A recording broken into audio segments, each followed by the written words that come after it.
Alright, welcome back. So in today's video, I'm going to continue talking about differentiation.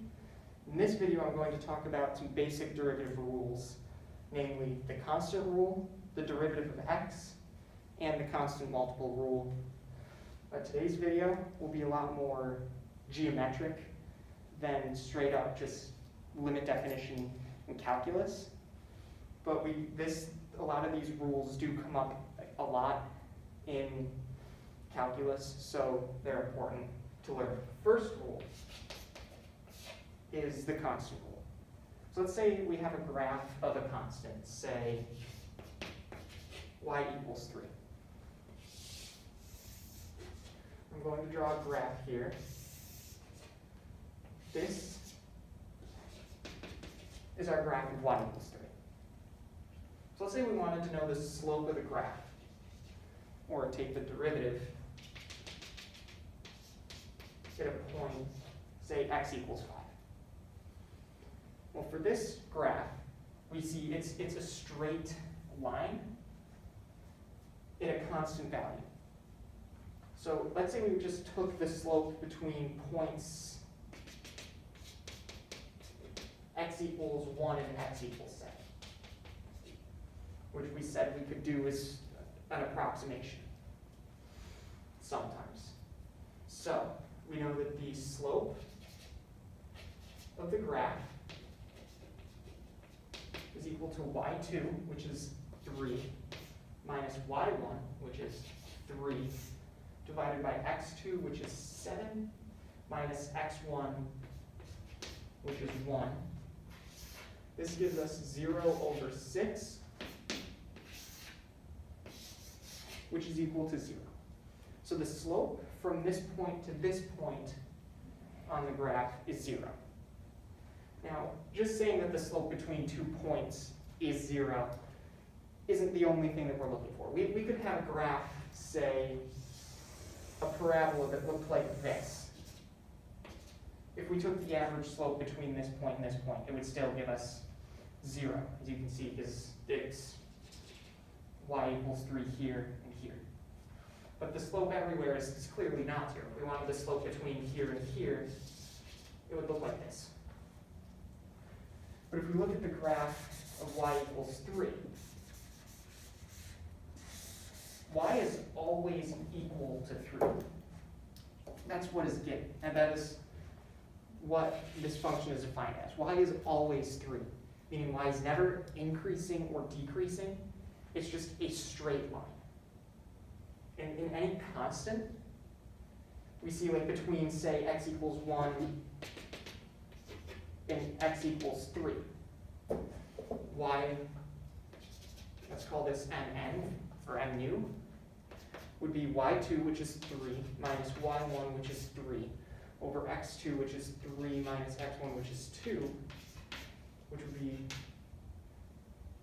0 over 1, which would be 0.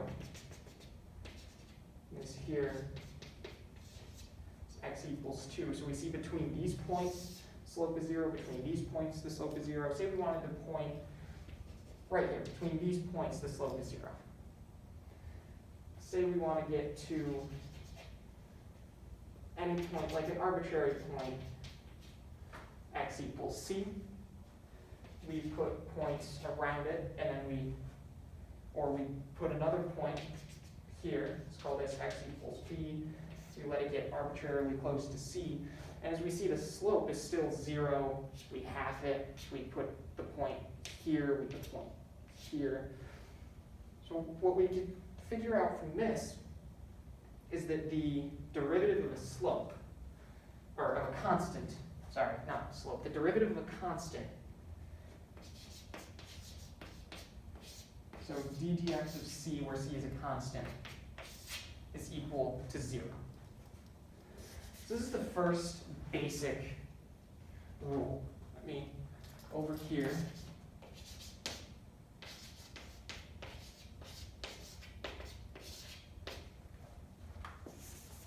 now the second rule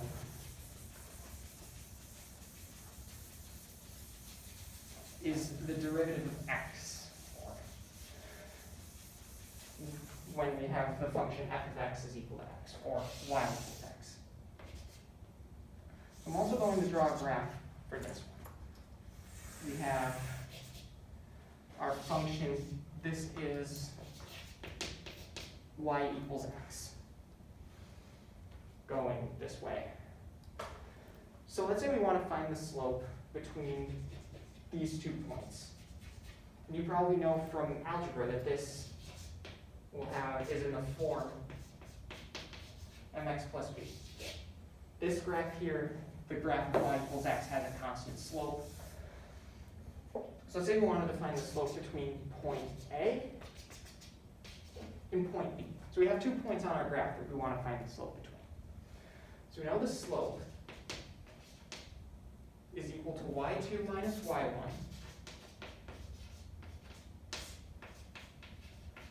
over x2 minus x1. So what is our y value going to be when we have x equals b? So what we do is we plug b into the equation. So we have at b, y is equal to x. Our x value is b. So our y value is going to be b as well. So then, if x equals a, which is right here, we plug in a for x. So when where we have y equals x, at point A, this becomes y equals a. So this here is a. So we take the slope of this, and have m is equal to b, which is y2, minus a, which is y1, over x2, which is b, minus x1, which is a. And b minus a over b minus a is equal to 1. And this will be true for any 2 points on the graph of y equals x. So you could put this point here, put point B right here. You could put point B right here, point B right here. The slope would still be the same. It would still be 1. So from this,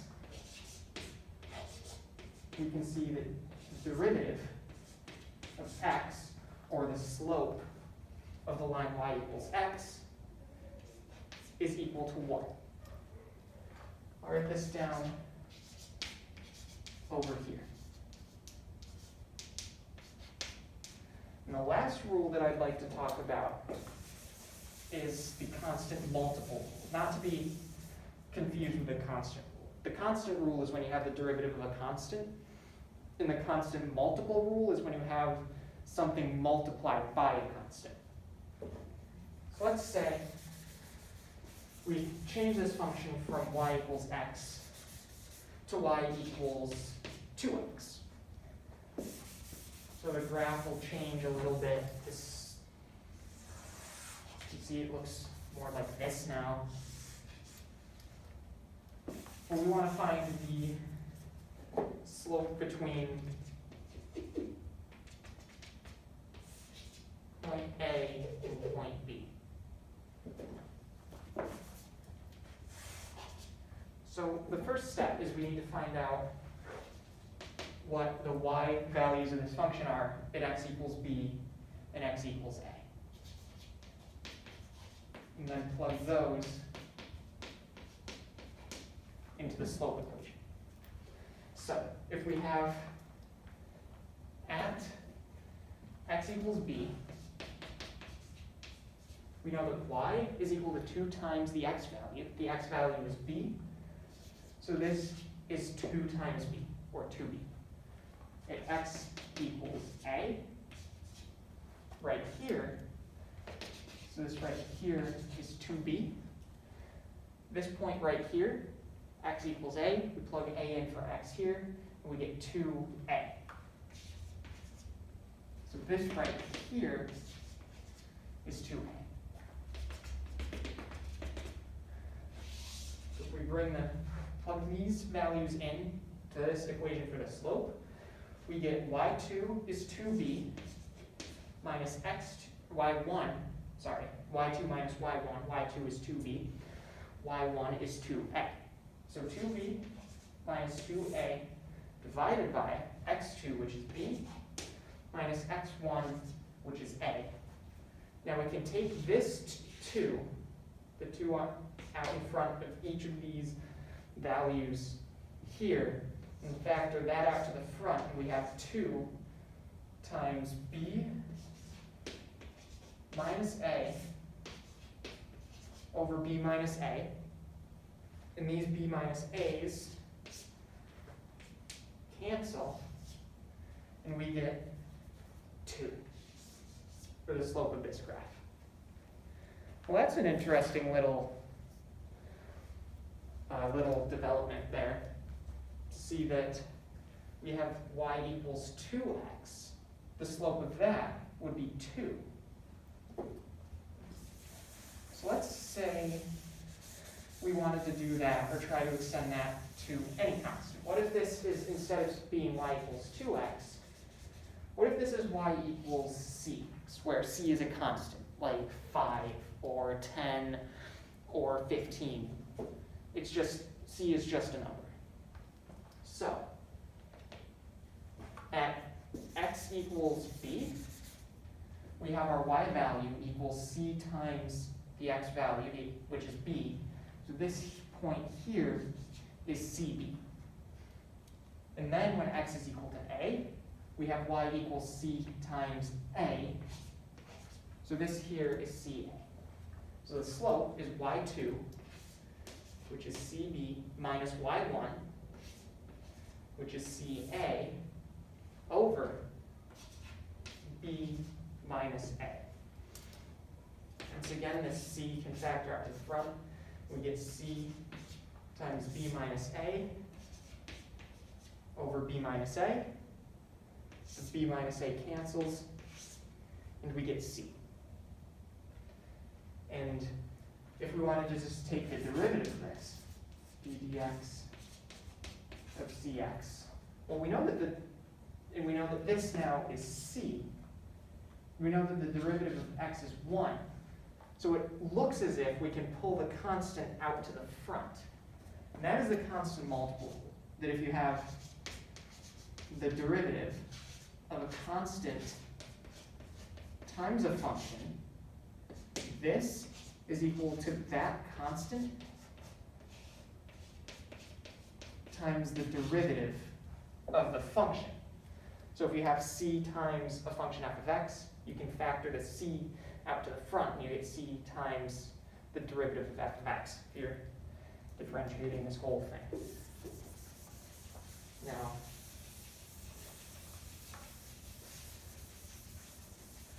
for those of you that would like a proof of that using the limit definition of the derivative, I'll give you that right now. So let's say, we have f of x is equal to cx. So remember the limit definition of the derivative is limit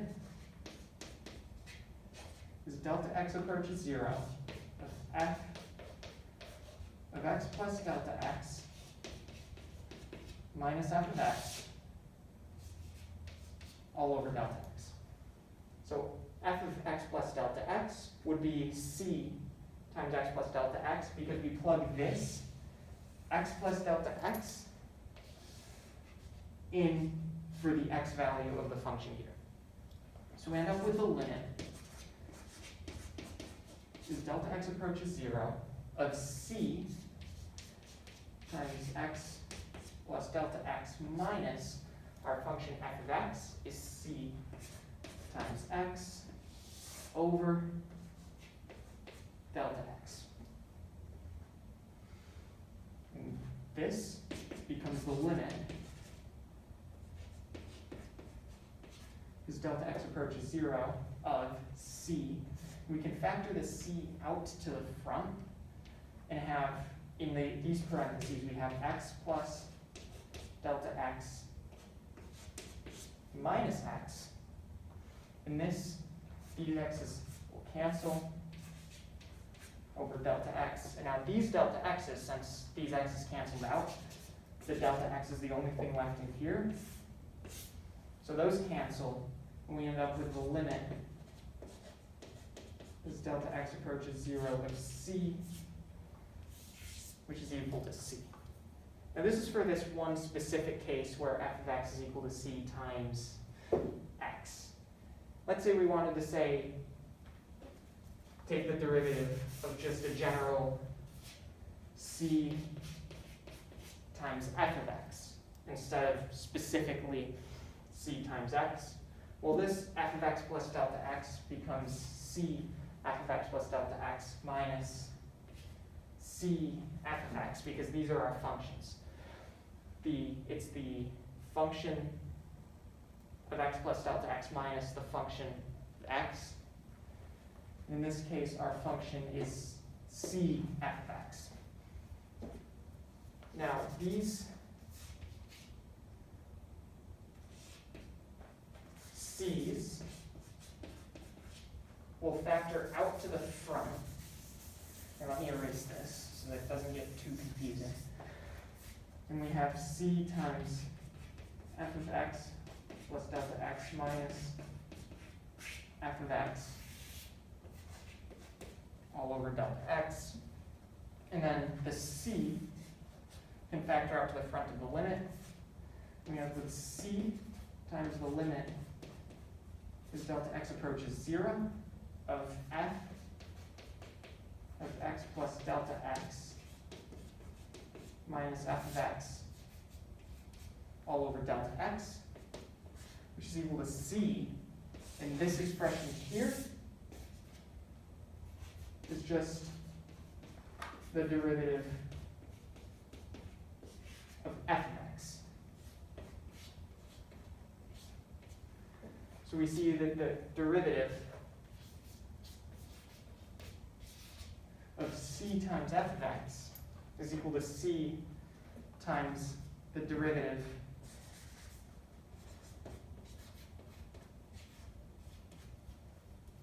of f of x. Sorry, I wrote it wrong here, just a little mishap. But this here is the constant multiple rule. So that's going to be it for this video. In the next video, I'll talk about the power rule. I won't go too in-depth on the proof of that one. I'll give the proof of it using the standard binomial expansion. However, it's probably not something that it probably won't be something you'll be asked to do. So I wouldn't worry too much about that. It's just to show how it works. But yeah, that's it for today. Hope you enjoyed. If you have any questions, leave them down in the comments below. And have a good day, everybody. Thank you for watching.